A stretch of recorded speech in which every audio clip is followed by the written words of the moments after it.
1688 కోట్లు. ఈ రెండు కూడా లోకల్ బాడీస్ నుంచి మొత్తం డైవర్ట్ చేసుకున్నారు, 3142 కోట్లు. డిస్కామ్స్ మొత్తం 2126 కోట్లు డైవర్ట్ చేశారు. ఇది కాకుండా ఎంప్లాయీస్ సేవింగ్స్ డైవర్ట్ చేశారు, 5242 కోట్లు.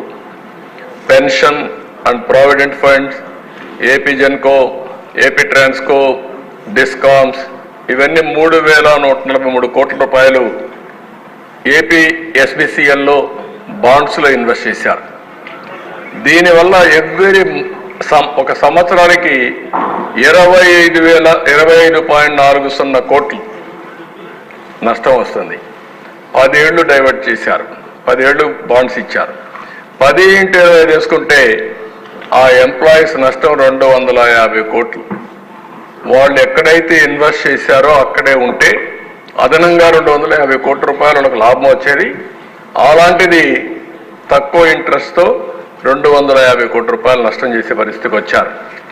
అభయహస్తం రూపాయి సేవ్ చేసుకున్నారు డాక్రా మహిళలు. ఆ డబ్బులు 2100 కోట్లు ఉంది. దాంట్లో నుంచి 500 రూపాయలు నెలకు వాళ్ళకి పింఛన్ వస్తుంది. అది కూడా తీసుకొని కొట్టేశాడు, అది కూడా డైవర్ట్ చేసి ఖర్చు పెట్టేశాడు. అవన్నీ ఉన్నాయి, అక్కడ ముందే చూపించాను అవన్నీ. అంటే ఇంకా కొన్ని మాకు లెక్కలు రాలేదు, మీరు కూడా ఎత్తికి మాకు చెప్పండి. ఎక్కడెక్కడ నేరస్తులు చేసినప్పుడు చాలా పగడ్బందీగా చేస్తారు.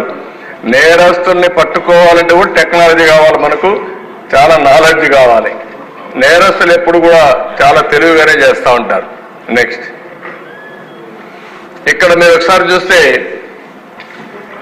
ఖర్చులు ఆదాయం కంటే పెరిగాయి. అందుకనే 19-20 27% లోటు ఉంది ఖర్చులకి ఆదాయానికి. 20-21 43%, 21-22 31%, 22-23 37%, 23-24 30% డిఫరెన్స్ ఉంది. తగ్గలేదు, ఆడికి అయిపోయింది. ఆడికి వచ్చేదంతా ఆడికి ఖర్చు పెట్టారంతే. ఖర్చు పెట్టలేకుండా ఆడికి వదిలేశారు, ఇంకా అప్పులు దొరక్క. నెక్స్ట్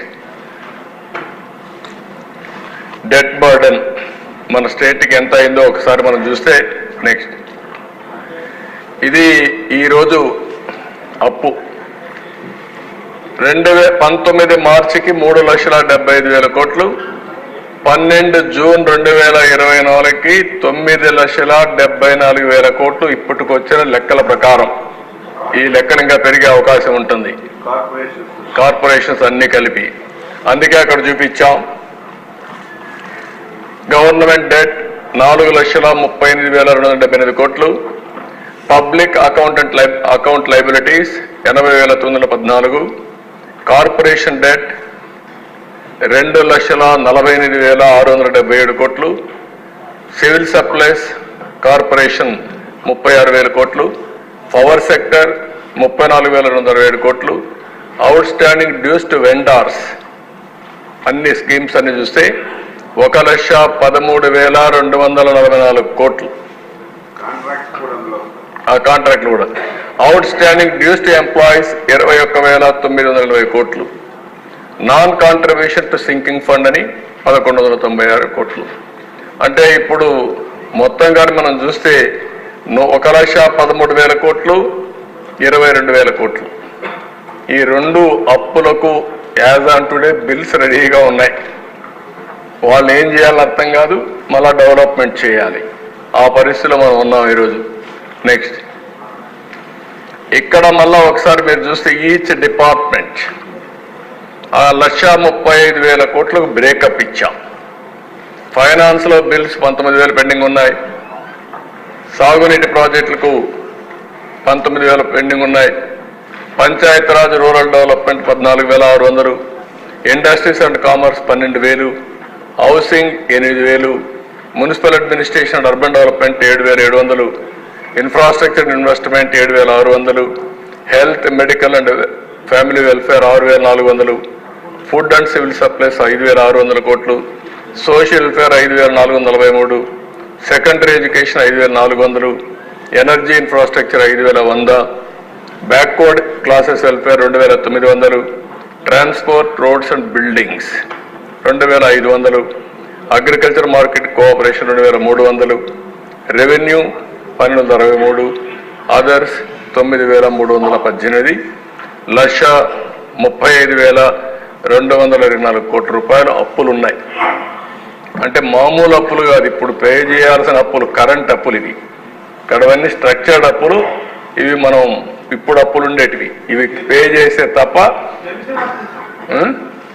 తెలిసిన అప్పులు, అవి కూడా తెలిసిన అప్పులు, మన నోటీస్కి వచ్చిన అప్పులు. ఇంకా అప్పులు వాళ్ళకి చెప్తే అవన్నీ లెక్కేసుకోవాలి. మన ఫైనాన్స్ డిపార్ట్మెంట్ ఆ పనే చేస్తున్నారు ఇప్పుడు. నెక్స్ట్,